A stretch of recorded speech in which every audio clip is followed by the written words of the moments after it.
At 2:47 a.m., in the decisive month of the Russia-Ukraine conflict, the defense systems at the Belya Air Base in Siberia detected something impossible. Hundreds of small glowing dots were approaching over the horizon, but they weren't missiles, they weren't jets, and they weren't anything that Russian military manuals had predicted. Within minutes, strategic bombers costing $300 million each were being taken down by devices cheaper than a smartphone. But did you know this attack is just part of a bigger campaign? And that it all started with the destruction of oil refineries and storage facilities?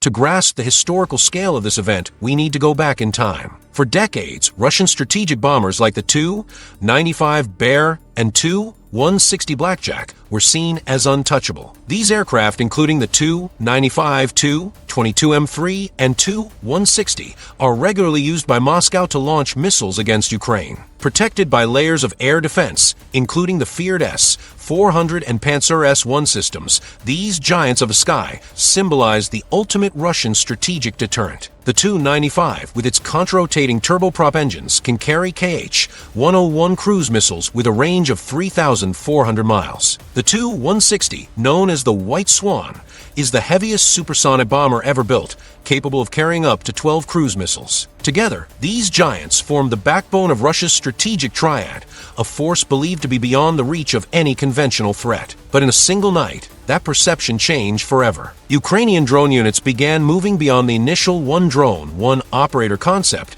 shifting to the broader use of drone swarm technology. The genius behind Operation Spiderweb. The operation that changed everything was no accident. For over 18 months, Ukraine's intelligence service, the SBU, meticulously worked out every detail of this revolutionary mission. Operation Spiderweb was a series of coordinated drone attacks that penetrated deep into Russian territory and is believed to have taken out dozens of Russia's most powerful bombers and surveillance planes. The first challenge was logistics. How do you move hundreds of drones across more than 1,000 kilometers of hostile territory without being detected? The answer came in the form of containers disguised as civilian cargo. These containers were turned into true mobile bases, equipped with high-density lithium-ion batteries, stealth solar panels, and hidden launch systems. Each container could support continuous operations for up to 8 hours, enough time to coordinate multiple waves of attacks. The second revolution was in the drones themselves. Popular first-person view (FPV) drones, commonly used for racing or filming,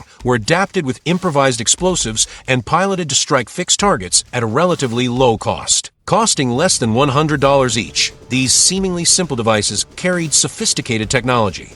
AI algorithms trained with over 10,000 satellite images, inertial navigation systems, and thermal cameras capable of detecting specific heat signatures. To understand the magnitude of this shift, let's look at the numbers. Ukraine produced more than 1.5 million FPV drones just in 2024, with Ukrainian drones making up over 96% of all UAVs used by military forces in 2024. The country invested over $2.5 billion in 2024 to 2025 into local drone manufacturers, signing contracts with 76 companies. The growth is staggering. The monthly drone supply to Ukrainian forces increased from 20,000 at the start of 2024 to 200,000 a year later, a tenfold increase. Even more importantly, the success rates of high-quality Ukrainian drones rose from 30% in 2022 to 70% in 2024, showing not just quantity, but also rising quality. What makes this industrialization even more impressive is its decentralized nature. The government, military, private companies, and ordinary citizens are all involved in this national effort. Just in 2025, 20 new fiber-optic drone models were certified, showing continuous innovation. The FPV drones used aren't just militarized toy versions. They represent a sophisticated convergence of technologies once exclusive to costly military systems. Each drone carries an inertial navigation system, INS, that works even without GPS signals. Imagine a system that memorizes every move, every turn, every altitude change, creating an internal map of its path. When GPS is jammed by Russian electronic interference, the drone keeps flying with near-surgical precision. The onboard AI was trained with over 10,000 satellite images, allowing each drone to recognize not just the shape of hangars, but also to identify different types of aircraft. The algorithms can tell a Tu-95 from a Tu-160 by the thermal signature of the engines, even in the dark. The swarm system is perhaps the most impressive innovation. The drones communicate with each other using mesh protocols, creating a distributed network that stays functional even when individual units are shot down. Each drone automatically adjusts its route based on data collected by the group, optimizing attack patterns to maximize damage and minimize losses. The 8-hour flight capacity is achieved through optimized energy-density lithium-ion batteries, combined with power management systems that automatically adjust engine power based on wind and payload conditions. Operation Spiderweb was launched simultaneously at 5 different points, showing coordination rivaling the biggest conventional military operations. About 40 Russian military planes, mostly strategic bombers, were reportedly hit in the attack. In the darkness of June 1st, 117 drones took off from their makeshift bases, each programmed with precise coordinates and optimized routes to avoid known defense systems. The first target was the Belya Air Base in remote Siberia. This facility, considered one of Russia's safest due to its geographic location, housed some of the country's most valuable bombers. The drones approached flying low, using natural terrain as camouflage and following valleys to avoid long-range radars. The approach strategy showed intimate knowledge of Russian defense capabilities. The drones flew in a dispersed formation, keeping enough distance to prevent a single air defense system from neutralizing multiple units at once. By the time the defense systems finally detected the threats, it was too late. 3 Tu-95s and 6 Tu-22M3S were turned into wreckage before defenders could properly react. The Olynya base in Russia's far north was the second target. Here, the attack's precision was even more impressive. The drones didn't just locate main hangars, but also identified and prioritized higher-value strategic targets. For Tu-95s and 1 and 12 were lost, along with critical ground support infrastructure that will take months to rebuild. The bold attack destroyed at least 13 Russian aircraft, including bombers capable of carrying special weapons that were part of Moscow's strategic deterrence, and damaged dozens more. The technical sophistication was clear in how the drones coordinated their strikes, creating overlapping explosion patterns that maximize damage and minimize defenders' response capabilities. The Russian reaction was immediate and revealing, but it also exposed fundamental vulnerabilities no one expected. Russia currently can't replace large losses of its strategic bombers, and future operations will likely be affected by force protection needs. Moscow announced an emergency $250 million package to build reinforced shelters and reinforced concrete bunkers to protect every surviving bomber. To understand why such advanced defense systems failed, we need to analyze the technical limits of the S-400 and Panzer S-1 systems. The S-400, considered one of the most advanced air defense systems in the world, was designed to detect and intercept large, high-speed threats, stealth fighters, ballistic missiles, and strategic bombers. Its capabilities include detection ranges up to 600 kilometers for large targets and interception speeds up to Mach 14. However, FPV drones present a completely different threat profile. With a radar cross-section smaller than a bird and flying at relatively low speeds, they exploit a fundamental design gap in these systems. It's like trying to use a telescope to spot an ant in your backyard. The tool is powerful, but it wasn't built for that job. The Panzer S-1 system,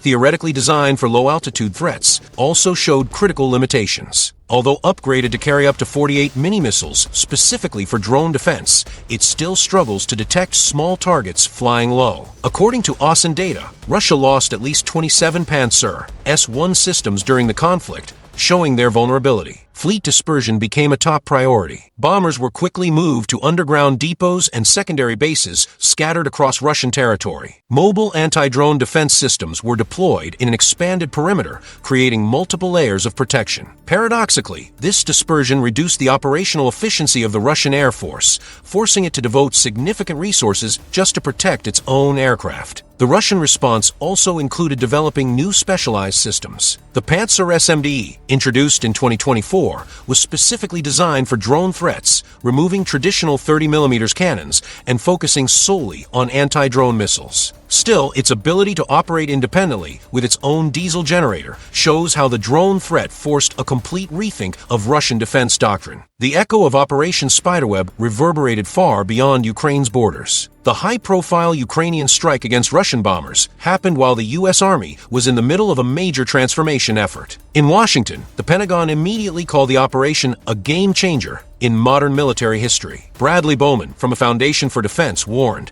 "This same kind of attack could be launched against us." This statement crystallized military analysts' fears worldwide. If cheap drones could penetrate Russian defenses and destroy strategic assets, what military installation was truly safe? NATO immediately launched a full review of its air defense protocols. Member countries began investing heavily in counter-swarm systems, electronic warfare technologies, and multispectral sensors capable of detecting small signatures and temperature variations that reveal stealth drones. The surprise Ukrainian drone attack targeting multiple Russian airbases, housing strategic bombers capable of carrying special weapons, was unprecedented in scope and sophistication. The operation showed that 21st century warfare would be defined not by tanks and soldiers, but by code, algorithms, and autonomous swarms. Operation Spiderweb revealed fundamental truths about the future of modern war. First-person view attack drones are shaping the battlefield in Ukraine and transforming how we understand modern warfare. The democratization of military technology means small players can now challenge established superpowers. Imagine a Russian drone swarm made up of 8 Lancet loitering munitions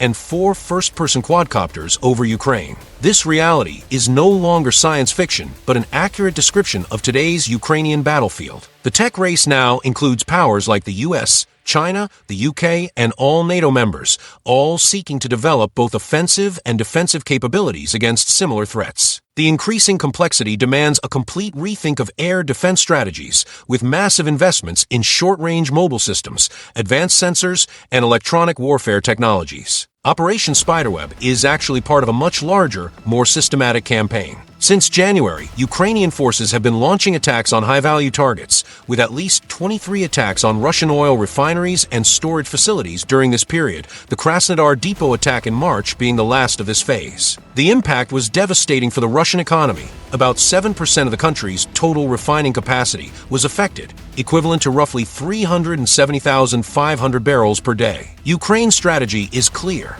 Attack the heart of Russia's economy to pressure Putin to reconsider continuing the war, while destroying Russia's most expensive equipment, forcing the country to spend more while earning less. Every refinery destroyed, every storage facility burning, represents not just an immediate loss, but constant pressure on Russia's war machine. Operation Spiderweb proved we live in a new military era, where affordable technology can topple even the toughest defenses. Drones costing less than a smartphone managed to bring down bombers worth hundreds of millions of dollars. This paradigm shift isn't just a tactical win, but a full revolution in how we understand military power and strategic deterrence. What's next? More drones, more sophisticated autonomous defense systems, AI applied to combat, or maybe something we can't even imagine yet. The future of conflict will be shaped by those who master the intersection of technology, strategy, and innovation. Military history has just been rewritten by swarms of small flying devices. And this is just the beginning of a new era, where war will be fought not only by soldiers and tanks, but by algorithms, codes, and the ability to innovate faster than the enemy. What do you think? Are we witnessing the birth of a new way to conduct military confrontations? How should countries prepare for this new reality? Share your thoughts in the comments, leave a like if you found this useful, and subscribe for more deep dives into military tech.